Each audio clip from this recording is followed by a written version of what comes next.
ჩემო საყვარელო მეგობრებო, ანუ რა თქმა უნდა, ეხლა რაზეც ვილაპარაკებ, ხო, ეს ხო მარტო მე და თქვენი ისტორია, ჩვენი შეხვედრის, ჩვენი ამ ჩაკეტილი რაღაცა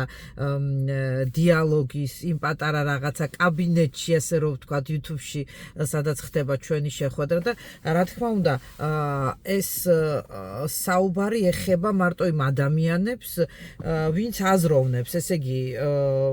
იმდენად რამდენადაც ვინც შემოდიხართ ჩემთან და მე მისმენთ ამ YouTube-ში, იმენა YouTube-ში, იმიტომ რომ Facebook-ზე, Instagram-ზე შეიძლება ისე აი ყველა მოისმინოს და ხა არც ვარ წინააღმდეგი, რა თქმა უნდა, კარგია, მაგრამ აქ მოდის მარტო ის ადამიანი, ვინც აზროვნებს. ჩვენ ხვდებით მოაზროვნე ადამიანები ერთმანეთს, არა? ეხლა რასთან დაკავშირებით მინდა ვისაუბრო. მოკეთ, ის საშინელება, რაც დღეს ხდება, ხო, დედამიწაზე, აბსოლუტური ქაოსი, აბსოლუტური შიზოფრენია, აბსოლუტური ეს რაღაცა დიქტატორული მართვები ქვეყნებში, ეს გადარეული მდგომარეობა, ეს ტარიფების აწევა, დაწევა, გადასახადები იმ ქვეყანას ეს დამუწეს ამ ხანდახან იცი რას ვფიქრობ, ხანდახან კი არა, რეალურად ვფიქრობ, რომ ეხლა მე მესმის, რომ შეიძლება სამწუხაროდ ჩვენ და მე და თქვენ სამწუხაროდ ეს სათავეში ამ დიქტატორული სიგიჟის მდგომარეობაში მოსულებიანი თითი არა ძველი და ისეთი განათლებული ბევრი რამ ნანახი სულები, ესეთი ახალგაზრდა უფროსულები, რომლებიც ჭკუაზე არ არიან, ისეთ ბოდვაში არიან და ისეთ დღეში აგდებენ მთელ სრულიად სამყაროს და სულ მე კითხვა მიშება ხოლმე, რა დააშავა ეხა იმ პატარა ვიღაცა ახალგაზრდა ბიჭმა ან მეომარმა, ასე რომ ვთქვათ, რომ უაზროდ უნდა გააქანონ, ომში მოკლან, დაღუპონ. მაგრამ მაგას მე ვერ უპასუხებ და ვერც თქვენ ვერ გასცემთ, რომ ამაზე უზენაესი გეგმა არსებობს და ის ძალა, რომელიც ყველაფერს ამას მართავს, მაგრამ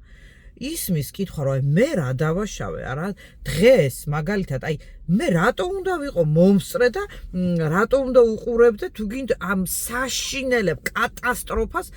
რუსეთ-უკრაინის ომს, ხო? აი ამ დაბალი ძალიან მძიმე ვიბრაციის მქონე სიტუაციას. მახსოვს თავის დროზე როცა დავცხოვრობდი 25 წლის წინ, იცით თქვენ, იქ დავიწყე კარიერის აწყობა, გაკეთება ხო რუსეთში, მაშინ იქ ვდგავდით სპექტაკლებს, კონცერტებს, მე მივდიოდით უკრაინაში, კიევში, ხან მოსკოვში ვიყავი, ხან კიევში ვიყავი, კიევში მთელ უკრაინაში ისეთი გასტროლები გქონდა, სასწაული. ანუ დღეს რატო უნდა ვიყო მე აი ამის მომსწრე და შემყურე, როდესაც პრაქტიკულად აბსოლუტურად სხვა ლეველზე ვარ და სხვა განვითარების საფეხურზე ვარ მე თვითონ პირადად. ამას ბევრს რომ ვფიქრებ, მე რომ ხვდები, მეგობრებო, ერთ ძალიან მნიშვნელოვან იცით რა ფაქტს, რომ ყველანი ჩვენ მოსულები ვართ ამ დედამიწაზე, ჩვენი სულები არიან მოსულები გარკვეული რაღაცა მისიით, კონკრეტული რაღაცა. სათითაო ადამიანს გვაქვს ჩვენი რაღაცა მისია და ამ რაღაცა მისიის მიღმა არსებობს ის უზენაესი ძალა, რომელიც ჩვენ გვამოქმედებს და ამ უზენაესი ძალის მიღმა კიდე არსებობს ის ჩვენი სურვილი, რითიც ჩვენ უკავშირდებით ამ ძალას. და ყველაზე მთავარი ის, რომ წარმოიდგინეთ მთელი ჩვენი ეს დედამიწა და სამყარო, ხო, ეს სულების უზარმაზარი ხურჯინი, ხო, განპირობებულია და აწყობილია რაღაცა რკინისებრი ძალიან სრთული კონსტრუქციით, ალგორითმიდან ალგორითმზე, ვინჩესტერზე, ტვინიდან ტვინზე, მოძრავი პროცესორიდან მოძრავ პროცესორზე, სულ ბოლო ვინჩესტერთან ადის ეს ყველაფერი, რასაც ქვია ღმერთი უზენაეს ძალასთან და იქიდან იმართება ეს ყველაფერი, ხო? აქედან გამომდინარე, რა მინდა გითხრათ, ახლა ამას მე ვერ ვეტყვი სხვასთან, თქვენ გეუბნებით, იმიტომ რომ მოაზროვნე ადამიანები ხართ, ვინც მისმენთ მე. მაქსიმალურად ჩვენ უნდა შევძლოთ ამ რაღაცა დაბალი ვიბრაციის ალგორითმიდან გადავერთოთ უფრო მაღალ მდგომარეობაზე. აბა გაგიჩნდება კითხვა, ხო, ეს კი, მაგრამ რანაირად უნდა გადავერთო, როდესაც ჩემ გვერდით მეზობელს კლავენ, მე როგორ გავიხარო, არა? არა, ვერ გაიხარებ. სამწუხაროდ ჩვენი ბედიც ეს არის, რომ ის ძველი სულები და უფრო გამოცდილი ტვინის ადამიანები და იმ გამოცდილების მქონე წარმომადგენლები, ვინც ვართ ეხა დედამიწაზე, ის წილი გვხვდა რომ უნდა უყუროთ ამას ყველაფერს, მაგრამ ჩვენში უნდა გაუკეთოთ ტრანსფორმაცია. ჩვენს შემეცნებაში უნდა გაუკეთოთ ტრანსფორმაცია, რაც მთავარია, ჩვენ თვითონ უნდა შევძლოთ ამ ვიბრაციიდან, აი ამ არასწორი დაბალი ძალა, ეს ხო საერთოდ პოლიტიკა და ეს ხო საერთოდ ეს ხო უდაბლესი ვიბრაცია, ხო წარმოგიდგენთ, ესე იგი რა პატარა რაოდენობის ზომის სიცოცხლე გვეძლევა ამ დედამიწას და ბევრი ნახევარი მსოფლიო რითია დაკავებული, ვინ ვის რას გაუყოფს, ვინ ვის რას წაართვეს, ვინ ვის რას მიყიდის, ვინ ვის როდის მოკლავს და ვინ ვის რა მიწას წაართვეს. მიწას, რომელშიც ჩვენ თვითონ ჩავდივართ ადრე თუ გვიან თვითონ არიანო, ხო, გენიალური ქართული. ხო და აი ჩვენ შევძლებთ ხო მოაზროვნე ადამიანებს გვაქვს ეს ძალა მე პრაქტიკულად უკვე შევძელი იმიტომ რომ რო გითხრათ ხო ხა ფეხებზე მკიდია და არ ვაქცევრად არა მაგრამ თავის დაუნებურად რაღაც იმდენად დაკავებული ვარ ჩემი პიროვნებით ჩემი შინაგანი კითხვებით იმ მომენტით რომ საერთოდ ძალიან მალე თუ ატყობ დრო როგორ სისწრაფით მაგას ხედავთ ხო რა დაემართა დროს როგორი კატასტროფული სისწრაფით მიქრით გუშინ იყო ზაფხული დღეს იყო ახალი წელი ხვალ მეორე ახალი წელი მოდის უკვე ამიტომ მაქსიმალურად მე მივაღწია ამ მდგომარეობას რომ გადავერთე ამ რაღაც სხვა საფეხურზე ცოტა უფრო მაღალ საფეხურზე სულიერი განვითარების საფეხურზე იმ რაღაცა ფიქრების საფეხურზე რასაც ქვია ჩემი შემეცნება ჩემი სამყარო ჩემი ისტორია ჩემი რაღაცა დატვირთვა და თქვენთან მაქვს საუბარი ამაზე რატო იმიტომ რომ ჩვენ თუ შევძლებთ რაც უფრო მაქსიმალურად ბევრი ადამიანი გადაერთვება ამ დაბალი ვიბრაციიდან მაღალზე ხო ამ დაბალი ალგორითმიდან მაღალ ალგორითმზე მით უფრო ჩვენ შევძლებთ ჩვენს გამოვიყოლოთ თან გამოვიყოლოთ ბევრი ის ადამიანი ვინც პრინციპში არ არის აზზე თუ რა ხდება და შეიძლება იყოს მომხდარი რაღაც ძალიან გაურკვეველ მძიმე სიტუაციაში მაგრამ განათლებულ ადამიანს შესწევს ის ზალა რომ თავისი განათლებით გაანათოს აი ნახე სიტყვა განათლება განათოს და ამ განათებით ამ განათებაში მოახვედროს ბევრი სხვა ადამიანი ხო ამიტომ რა ვიცი აი რასთან დაკავშირებით არის ეს პოდკასტი ხო იმასთან დაკავშირებით რომ მაქსიმალურად ალბათ უნდა ზერელეთ შევხედოთ კი არა გავაანალიზოთ ის კატასტროფა რაც ემართება საერთოდ სამყაროს გამოვიდეთ ამ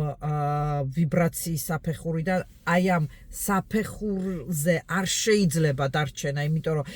ვერასოდეს ვერ მოიგებ და ვერ გაარკვევ ომს ომისვე საფეხურზე შენ უნდა აიწიო ცოტა მაღლა იქიდან დაინახო პრობლემა და გაანალიზო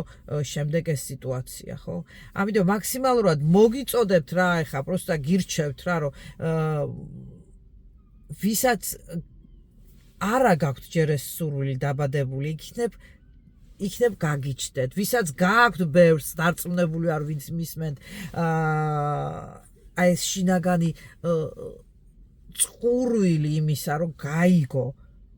სად მივდივარ რა მალე მიქრის ეს ცხოვრება რაღაცა სხვა ღირებულებებით შევცვალო ჩემი დღის განრიგი არ მივაქციო ყურადღებას იმიტომ რომ აბსოლუტურად ხო ხედავ ცხოვრება გთავაზობს უკვე აბსოლუტურ შიზოფრენიას რა აბსოლუტურ კინოში მგონიათ გადარეული არ ლოგიკური არაადეკვატური ხალხის ხელში არის სამყარო ხო ამიტომ მე არ ვიქნები მათ ხელში არა იმიტომ რომ მე სხვა საფეხურზე ვარ ჩემი შემეცნება სხვაგან არის და მერწმუნეთ ის მომენტი როდესაც თქვენ დაგიდგებათ რომ თქვენ მიხვდებით რომ რაღაცა ძალიან დიდი და საინტერესო არსებობს მიუწვდომელი და ის რისკენაც უნდა მე მივდიოდე იმასთან შედარებით რაც მე მაბაზ და მყაჩავს უკან პოლიტიკიდან დაწყებული ეკონომიური პრობლემებით დამთავრებული უცბად მიხვდებით რომ ეს ყველაფერი დაალაგდება რატო იმიტომ რომ ჩვენს აზრს ჩვენს ფიქრს ჩვენს გადაწყვეტილებას ძალიან დიდი მნიშვნელობა აქვს უდიდესი მნიშვნელობა აქვს მეგობრებო. ამიტომ რა ვიცი, აბა ვეცადოთ ერთად და სხვათა შორის თუ გაგიჩნდებათ კითხვები, საინტერესო თემაა, ხო? მომწერეთ. გიპასუხებ ან რაღაცა ვისაუბროთ, მოვძებნოთ გამოსავალი და მაქსიმალურად ვიყოთ პოზიტიურ მდგომარეობაში, იმიტომ რომ ეს აუცილებელია ჩვენაერი სულებისთვის, ჩემთვის და შენთვის. ეს არის აუცილებელი, რომ გამოვიდეთ ამ დაბალი ვიბრაციიდან და ავიწიოთ მაღალი ალგორითმებისკენ და იმ უსასრულობისკენ, რასაც გვიმზადებს ჩვენ შემქმნელი. ავიცი მიჭირდა ეხა ამაზე საუბარი, ცოტა რთული თემაა, იმიტომ რომ ბევრი რაღაცის თქმა მინდა და თან არ მინდა რომ დავკარგო მთავარი აზრი ამ საუბრის და ავიცი აბა როგორ გამომივიდა. ყოველ შემთხვევაში ვეცადე რომ გადმომეცა თქვენთვის მთავარი დირძველი ის ფაბულა და ის პრობლემა, ის განცდა, რასაც მე განვიცდი და ჩემნაირი ადამიანები განიცდიან და ალბათ თქვენ ვინც მისმენთ და ვინც ხართ ჩემი ნამდვილი მეგობრები.